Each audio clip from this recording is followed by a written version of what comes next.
നമസ്കാരം സർ. നമസ്കാരം പ്രിയാൻ. സർ, ഇപ്പോൾ വെള്ളാപ്പള്ളി നടേശനെ മന്ത്രി ബിന്ദു കൃഷ്ണ സന്ദർശിച്ചതുമായിട്ട് ബന്ധപ്പെട്ട് ഗുരുതരമായ ആരോപണങ്ങളും രൂക്ഷ വിമർശനവുമാണ് യൂത്ത് കോൺഗ്രസ് നേതാക്കൾ ഉയർത്തുന്നത്.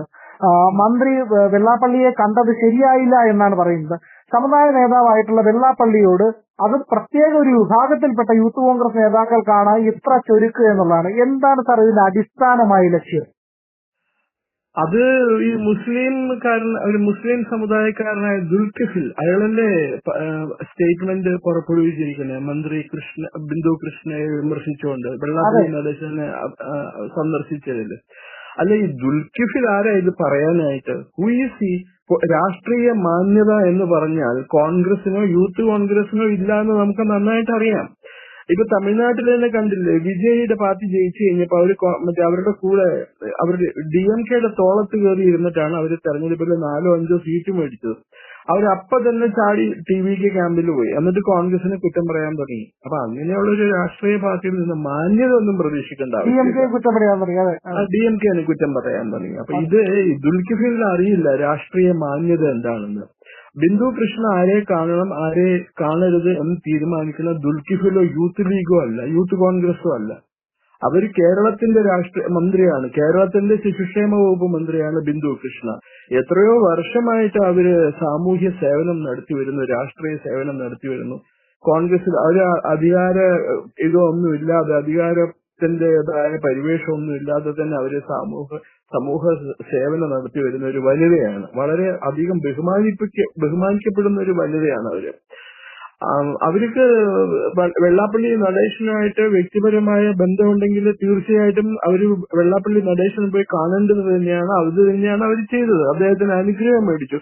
90 വയസ്സൊക്കെ വെള്ളാപ്പള്ളി നടേശന് അല്ലേ, SNDP യോഗം ജനറൽ സെക്രട്ടറിക്ക് 90 വയസ്സായി. അപ്പൊ അദ്ദേഹം അവരെ അനുഗ്രഹിക്കുന്ന ഫോട്ടോ ആണ് ഞാൻ ഇന്ന് കണ്ടത് പേപ്പറിനകത്ത്.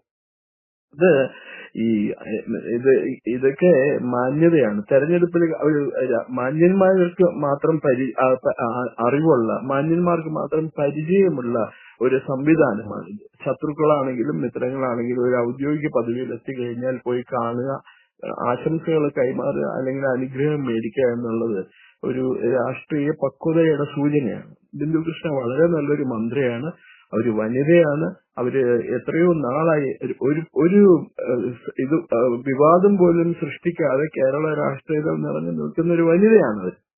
അപ്പൊ ഇത് പറഞ്ഞ ദുൽഖിഫിൽ എന്ന് പറയുന്ന ഒരു മുസ്ലിമാണ്. മുസ്ലിങ്ങൾക്ക് പൊതുവെ വെള്ളാപ്പള്ളി നടേശനോട് വലിയ വൈരാഗ്യമാണ്. അദ്ദേഹം ഉള്ള കാര്യം തുറന്നു പറയും. കൂന്താലിനെ കൂന്താലി എന്ന് വിളിക്കാൻ കഴിവുള്ള അപൂർവം ചില നേതാക്കളിൽ ഒരാളാണ് അദ്ദേഹം. ഇതുവരെ അദ്ദേഹത്തിനെതിരെ തിരിഞ്ഞു നിന്നിരുന്നത് മുസ്ലിം ലീഗും ഇസ്ലാമിക് തീവ്രവാദ സംഘടനകളുമായിരുന്നു. ഇപ്പൊ യൂത്ത് കോൺഗ്രസിന്റെ നേതാവ് അദ്ദേഹത്തിനെതിരെ തിരിഞ്ഞിരിക്കുകയാണ്. അദ്ദേഹം കേരള രാഷ്ട്രീയത്തിലെ ആണെങ്കിൽ സാമൂഹ്യ സാംസ്കാരിക മണ്ഡലത്തിലെ വളരെ ആദരിക്കപ്പെടുന്ന ഒരു വ്യക്തിയാണ്. അപ്പോ അദ്ദേഹം പലപ്പോഴും ഈ കന്നം തിരിവ് എന്ന് പറയില്ലേ, ഡിസ്ക്രിമിനേഷൻ എന്ന് പറയില്ലേ, ഈ പല ഗവൺമെന്റ് നടപടികളിൽ ഡിസ്ക്രിമിനേഷനെ ചോദ്യം ചെയ്തിട്ടുണ്ട് അദ്ദേഹം അത് പറഞ്ഞിട്ടുണ്ട്. എനിക്ക് മുസ്ലിം സമുദായത്തോട് ഒരു വൈരാഗ്യ വെറുപ്പില്ല, എനിക്ക് അവരോട് ആദരവേ ഉള്ളൂ, സ്നേഹമേ ഉള്ളൂ. പക്ഷെ എന്റെ ദേശം മുഴുവൻ ഈ മുസ്ലിം ലീഗിനോടും ഇസ്ലാമിക് തീവ്രവാദി സംഘടനകളോടുമാണെന്ന് അദ്ദേഹം 100 വട്ടം പറഞ്ഞിട്ടുണ്ട്. പക്ഷെ അവർക്ക് ഇഷ്ടമല്ല. അത് ഈ പറഞ്ഞ മുസ്ലിം ലീഗ് പറയുന്നത് ഇവിടെയുള്ള കോൺഗ്രസുകാർക്കും കമ്മ്യൂണിസ്റ്റുകാർക്കും ഒക്കെ വേദവാക്യമുള്ളൂ. മുസ്ലിങ്ങൾ പറയുന്നത് അവര് ഇത് യൂത്ത് കോൺഗ്രസിന്റെ ഈ പ്രസിഡന്റ് ദുൽഖിഫിൽ പറയുന്നത് അയാൾക്കാരോ എഴുതി കൊടുത്ത മുസ്ലിം ലീഗിന്റെ നേതാക്കന്മാരാരെങ്കിലും എഴുതി കൊടുത്തായിരിക്കും, അതാണ് പറയുന്നത്. അതല്ലാതെ അവര് പോയിട്ട് വെള്ളാപ്പള്ളി നടേശനെ കണ്ട് അനുഗ്രഹം മേടിച്ചത് ആർക്കെങ്കിലും എന്തെങ്കിലും കുറ്റം പറയാൻ പറ്റുമോ? അയാൾക്കെന്താ നഷ്ടം? അതുകൊണ്ട് എല്ലാ രാഷ്ട്രീയ മാന്യത പുലർത്തുന്നു. ഇവര് നമ്മുടെ അജിത് കുമാർ ഇല്ലേ, ഡയറക്ടർ ജനറൽ ഓഫ് പോലീസും ADGP അജിത് കുമാർ, അദ്ദേഹം RSSന്റെ ആൾക്കാരെ കണ്ടു എന്ന് പറഞ്ഞിട്ടാണ് അൻവറും PV അൻവറും പിന്നെ അതുപോലുള്ള കുറെ ആൾക്കാരും അദ്ദേഹത്തിനെതിരെ ഘോരമായിട്ട് വിമർശനം ഉയർത്തി വരുന്നു. അദ്ദേഹം കേരള സംസ്ഥാന പോലീസിലെ ക്രമസമാധാനത്തിന്റെയും ഇന്റലിജൻസിന്റെയൊക്കെ ചുമതലയുള്ള ADGP ആണ് അദ്ദേഹം. അദ്ദേഹം ആരെ കാണണം ആരെ കാണണ്ട എന്ന് തീരുമാനിക്കണം ഈ കേരളത്തിലെ രാഷ്ട്രീയ പാർട്ടികളല്ല. അദ്ദേഹം ഒരു പ്രൊഫഷണൽ പോലീസ് ഓഫീസറാണ്. അദ്ദേഹത്തിന് പലരെയും കാണാനുണ്ടാവും, പല വിവരങ്ങൾ അറിയാനുണ്ടാവും. അത് അദ്ദേഹം നേരിട്ട് പോയി കണ്ട് ചോദിക്കേണ്ട കാര്യങ്ങൾ അങ്ങനെ തന്നെ പോയി ചോദിക്കണം. അതിനും ഇവര് ബഹളം ഉണ്ടാക്കി. ഇത് രാജാവിനേക്കാളും വലിയ രാജഭക്തി കാണിക്കുന്നവരാണ് നമ്മുടെ CPI-ക്കാരും CPM-കാരും കോൺഗ്രസ്സുകാരും. മുസ്ലിം ലീഗിനെ സൂചിപ്പിക്കാൻ വേണ്ടി ചെയ്യുന്നതാണ്, ഇസ്ലാം സമുദായത്തിനെ സൂചിപ്പിക്കാൻ വേണ്ടി ചെയ്യുന്നതാണിത്. അതല്ലാതെ ഈ വിമർശനത്തിൽ യാതൊരു കാര്യമില്ല.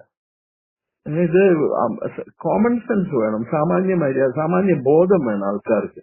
ഒരു മന്ത്രി എന്ന് പറഞ്ഞാൽ അത് യൂത്ത് കോൺഗ്രസിന്റെ മന്ത്രിയോ കോൺഗ്രസിന്റെ മന്ത്രിയോ മുസ്ലിം ലീഗിന്റെ മന്ത്രിയോ അല്ല, അവർ കേരളത്തിന്റെ മന്ത്രിയാണ്. ഇപ്പൊ BD സതീശനോട് സതീശനെ ഇഷ്ടപ്പെടാത്തവരുണ്ടാവാം, സതീശനെ ആരാധിക്കുന്നവരുണ്ടാവാം, ഒക്കെ ശരിയാ. പക്ഷെ സതീശൻ കേരള മുഖ്യമന്ത്രിയായി അധികാരം ഏറ്റെടുത്തു കഴിഞ്ഞാൽ പിന്നെ അദ്ദേഹം കേരളത്തിന്റെ മുഖ്യമന്ത്രിയാണ്, കോൺഗ്രസിന്റെ മുഖ്യമന്ത്രിയല്ല, സോണിയാഗാന്ധിയുടെ മുഖ്യമന്ത്രിയല്ല. അദ്ദേഹത്തിന് കേരളത്തിലെ എല്ലാ ജനങ്ങളെയും ഒരേപോലെ കാണാൻ സാധിക്കണം. ഇപ്പൊ അദ്ദേഹം പറഞ്ഞിട്ടുണ്ടല്ലോ, തുഷാർ വെള്ളാപ്പള്ളി ഇന്നലെ മുഖ്യമന്ത്രിയെ പോയി കണ്ടിരുന്നു, നമ്മളുടെ SNDP യോഗം സെക്രട്ടറിയുടെ മകൻ. അദ്ദേഹം പറഞ്ഞത് വെള്ളാപ്പള്ളി നടേശൻ അടുത്ത് തന്നെ മുഖ്യമന്ത്രിയെ പോയി കാണും എന്ന് തന്നെയാണ് പറഞ്ഞത്. അതല്ലെങ്കിൽ ആലപ്പുഴ എവിടെയെങ്കിലും വെച്ചിട്ട് അദ്ദേഹം പോയി കാണും. ഇത്രയും ദൂരം യാത്ര ചെയ്യാൻ പറ്റാത്തത് കൊണ്ടായിരിക്കണം അദ്ദേഹം തിരുവനന്തപുരത്ത് പോവാത്തത്, വെള്ളാപ്പള്ളി നടേശനെ.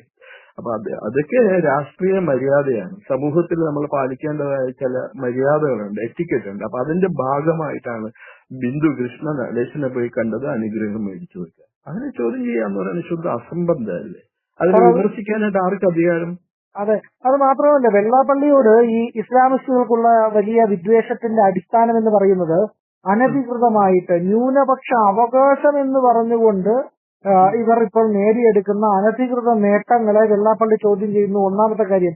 മറ്റൊന്ന്, പിന്നാക്കം നിൽക്കുന്ന കേരളത്തിലെ ഏറ്റവും അധികം ദുരിതത്തിൽ കഴിയുന്ന ഈഴവ സമുദായത്തിന് വേണ്ടി സംസാരിച്ചു. ഈ രണ്ട് മഹാപാതകങ്ങളാണ് അദ്ദേഹം ചെയ്തതെന്നാണ് ലീഗിന്റെ പറച്ചിൽ. അത് അവരെ ചോദ്യം ചെയ്യാൻ പാടില്ലല്ലോ ഒരു കാലത്തും. അവരിവിടുത്തെ രാജാക്കന്മാരല്ലേ മുസ്ലിങ്ങൾ, അവര് പറയുന്നതാണ് നിയമം. ഇപ്പൊ കഴിഞ്ഞ ദിവസം കണ്ടില്ലേ, ബക്രീദിന്റെ ഒന്നൊരു പാവം സൂര്യ ചൗഹാനെ മറ്റേ ആടിനെ എങ്ങനെയാ ബലി അർപ്പിക്കണേന്ന് കാണിക്കാൻ വിളിച്ചോണ്ട് കുത്തി കൊന്നത് കണ്ടില്ലേ? അവർക്ക് എന്തും ചെയ്യാം, ഇതൊന്നും ഒറ്റപ്പെട്ട സംഭവമല്ല. അത് ഇന്നലെ നെടുമങ്ങാട് എന്നൊരു വാർത്ത വന്ന കണ്ടില്ലേ, ഒരു പെൺകുട്ടിയുടെ രണ്ടാമത്തെ ഭർത്താവ്, ആ പെൺകുട്ടിയുടെ ആദ്യത്തെ ഭർത്താവിലുണ്ടായ കൊച്ചിനെ തല്ലി കൊന്ന് കുഴിച്ചിടാൻ നോക്കിയത്. ഇതൊന്നും നമ്മുടെ ആൾക്കാർക്ക് പ്രശ്നമേ അല്ല. ഇതൊന്നും അല്ല പ്രശ്നം. ഇത് ബിന്ദു കൃഷ്ണൻ അതും എന്താ പറയണ വെള്ളാപ്പള്ളി നടേശനെ പോയിട്ടുണ്ട്. അദ്ദേഹം ഒരു ക്രിമിനൽ ഒന്നുമല്ല. അദ്ദേഹം കേരളത്തിൽ ഏറ്റവും കൂടുതൽ ആരാധിക്കപ്പെടുന്ന ബഹുമാനിക്കപ്പെടുന്ന ഒരു വ്യക്തിയാണ്. ഒരു സംഘടനയുടെ ജനറൽ സെക്രട്ടറി ആയിട്ട് 40 വർഷമായി നിരന്തരം തുടരണം. ജനാധിപത്യപരമായ രീതിയിൽ തെരഞ്ഞെടുക്കപ്പെട്ട ഒരു വ്യക്തിയാണ്. ഞാനിപ്പോഴും പറയാണ്, കേരളത്തിന് ലഭിക്കാതെ പോയ ഏറ്റവും നല്ല മുഖ്യമന്ത്രി ആരാന്ന് ചോദിച്ചിട്ടുണ്ടെങ്കിൽ വെള്ളാപ്പള്ളി നടേശനെ ഞാൻ പറയുള്ളൂ. എന്തൊരു മാന്യതയോടുകൂടിയാണ് അദ്ദേഹം എല്ലാവരോടും പെരുമാറുന്നത്. അല്ലെ, അദ്ദേഹത്തിന് അങ്ങനെ നമുക്ക് വിമർശിക്കാനൊന്നും പറ്റുമൊന്നുമില്ല. ഈ പറയണ ഈ ആന്റണിയും പിന്നെ വയലാർ രവിയോ പിന്നെ അതുപോലുള്ള കുഞ്ഞിരാമന്മാരുണ്ടല്ലോ കോൺഗ്രസിൽ, അവരൊക്കെ പോയിട്ട് അദ്ദേഹത്തിനെ പോയി കാണാറുണ്ട്. കേരള മുഖ്യമന്ത്രി അദ്ദേഹത്തിനെ പോയി കണ്ടിരുന്നു. പിണറായി വിജയൻ മുഖ്യമന്ത്രി ആയപ്പോ അദ്ദേഹത്തിനെ കാറിൽ കയറ്റിക്കൊണ്ടുവരുന്നു. ഇത് പറഞ്ഞതിനാണ് അദ്ദേഹത്തിനെ വിമർശിക്കണമെന്നുണ്ടെങ്കിൽ അത് ആ വിമർശിക്കുന്ന ആൾക്കാരുടെ വർഗീയ സ്വഭാവമാണ്, അപകടകരമായ വർഗീയ സ്വഭാവമാണ് കാണിക്കുന്നത് മുഴുവൻ. ഇതെങ്കിലും കണ്ട് ഹിന്ദുക്കൾ മനസ്സിലാക്കണം. ഇതാണ് നമ്മുടെ കൂട്ടത്തിലുള്ള ഇസ്ലാമിസ്റ്റുകളെന്ന് മനസ്സിലാക്കണം. എന്താ ചെയ്യുക, അയാളെ അടുത്ത തവണ തെരഞ്ഞെടുപ്പിൽ അയാളെ മലപ്പുറത്ത് പോയി ജയിക്കുമായിരിക്കും മിക്കവാറും, അല്ലെ കാസർഗോഡ് നിന്ന് എവിടെന്നെങ്കിലും ജയിക്കുമായിരിക്കും. ഹിന്ദുക്കളെ പഠിക്കില്ലല്ലോ. ഹിന്ദുക്കള് ഇത് പഠിക്കാത്തിടത്തോളം കാലം വലിയ അപകടമാണ്.